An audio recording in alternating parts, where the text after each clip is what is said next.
E aí, mano, como que tá essa vida aí? O que você tem feito de bom? Depois que você parou de tentar virar...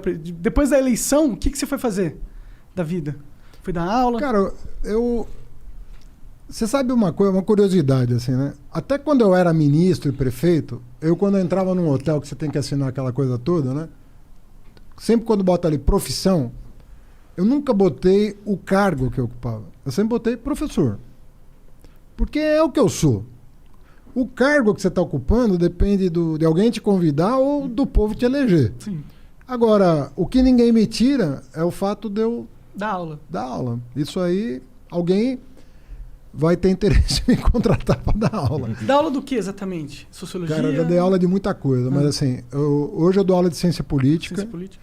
Eu sou professor de ciência política da USP. Legal. Mas já dei aula de economia, já dei aula de filosofia, já dei aula de direito. Porque foram as áreas que eu já estudei. Eu já estudei direito, economia, filosofia. Hoje eu estou na ciência política. Já dei aula de gestão pública. Não. Já dei aula de administração. Então, eu já dei aula de várias coisas. Mas hoje eu sou professor de ciência política da USP. Estou voltando para lá. Legal. Tava no INSPER, estou voltando para a USP. É estranho você tá lá concorrendo a presidente, todo mundo vendo sua cara, um monte de panfleto, um monte de coisa, de repente acaba e você volta para ser professor. Como que é receber as pessoas? É legal? Você vira, o professor que é presidente. É diferente, né? Porque você não é qualquer professor no campus, eu imagino, né? Então, a política te dá muita visibilidade pública, né? Então você se torna, assim, entre aspas, uma personalidade pública, uma figura pública, como dizem hoje, né? E isso tem vantagens e desvantagens na sala de aula, né? A vantagem é que aguça a curiosidade, a moçada quer saber, será que esse cara dá bom aula, mesmo? do que ele dá, o que ele sabe, o que ele não sabe. Então chama atenção por um lado.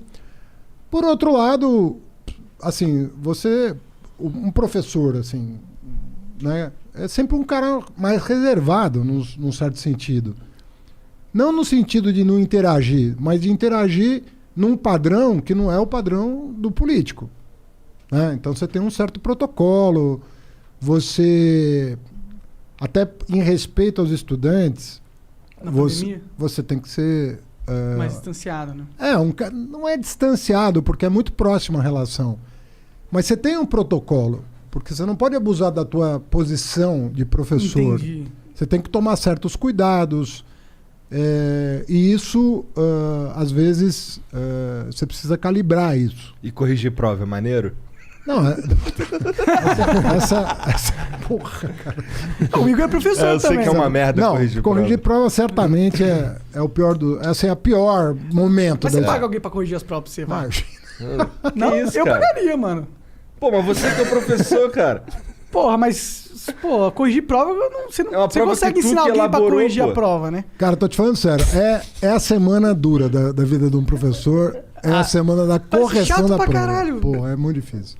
Mas, tem as respostas pra você dá o gabarito pra alguém e fala, confere aí as provas, porra. Não é não? Não necessariamente. Não, quando é teste, tudo bem. Se for um A, escolhe múltipla escolha. Quando é teste, tem texto, dissertação de texto, aí tu tem que ler todos os textos. Você não vai dar prova teste na área de humanidades, por exemplo, é muito difícil uma prova teste, entendeu? Deve ser chato pra caralho. Aí é mais difícil. Na área de economia é possível você fazer uma prova teste. Tem várias áreas que mas filosofia, como é que faz? Totalmente ciência subjetivo, política, né? É outro papo, né? Nossa. E aí tu tem aluno... Hoje como é que tá essa vida, cara? Tá sendo pela internet? Como é que tá? Tá sendo pela internet tudo. Né? Agora na USP eu retomo em agosto. Legal. Na pós. Aí eu vou retomar lá. As aulas presenciais. A USP decidiu que vai ser tudo virtual até final do ano. Entendi. É certo. Dando, né? Eu acho que faculdade. Podendo é melhor. Mas eu me preocupo com as crianças não irem nos colégios, assim, durante muito tempo. É muito sério o que está acontecendo. Sabe o que é mais sério? O mais sério é que ninguém está atento para o pós-pandemia. A recuperação dessas crianças não vai ser uma tarefa simples, porque, primeiro, é inédito.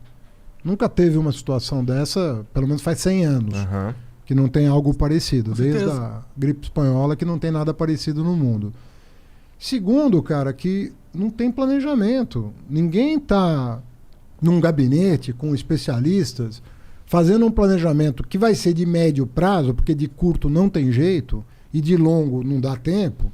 Então você tem que ter um planejamento de médio prazo para recuperar a moçada. Pô, uma coisa, puta, vai dar, é muito trabalho e assim, eu não tô vendo ninguém chamando a si a responsabilidade de, eu vou tomar conta do barato aqui, entendeu? O lance eu da vou tomar educação conta desse parece meio de lado, né? E não deveria. É óbvio que tá todo mundo pensando na saúde agora e no emprego, na renda. Sim, claro, são o cara precisa fundamentais, comer né? e o cara precisa se viver. proteger. Exato. Agora, cara, o Brasil não pode viver só da mão para boca. Você tem que ter um planejamento de médio prazo. E não tô vendo nada disso. Não tô vendo ninguém se preocupar com isso. Das autoridades. Sim. Isso é um drama, cara. Porque quando o aluno falta uma semana, você tem um trabalho para recuperar o cara. E faltou É um ano, verdade. né, agora? Pô, fica um mês sem ir pra escola, pra você ver. Só pra você recuperar, um mês, ficou doente. Sei lá, pegou um troço lá que é contagioso, vai ficar em casa. Um mês, você voltar pra dar um trampo pra você recuperar, imagina um ano. É.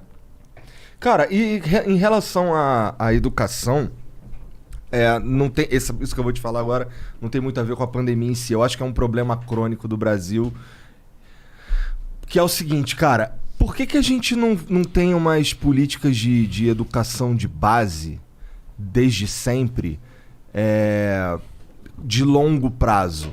Porque, eu tenho um palpite, que é o lance de, pô, isso daí é um troço que só vai dar resultado daqui a 40, 50 anos e, portanto, não dá voto. Por que que Isso você tem toda a razão, cara. Toda a razão. Deixa eu falar pra vocês um negócio. O Brasil acordou pra educação, meia boca, na Constituinte de 88. Não por coincidência, 100 anos depois da abolição da escravatura.